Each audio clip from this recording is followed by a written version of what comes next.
What's the meaning of cedar tree?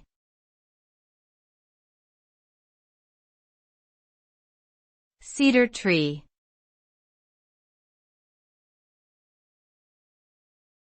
Cedar tree.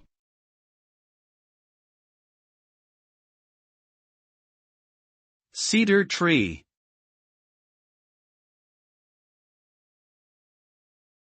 Cedar tree.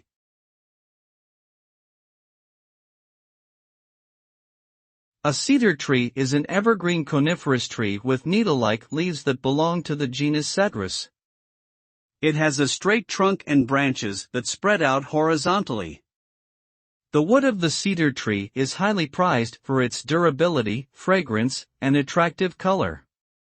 In ancient times, it was used for constructing buildings, ships, and furniture. Cedar trees are also valued for their ornamental beauty and are commonly planted in parks and gardens.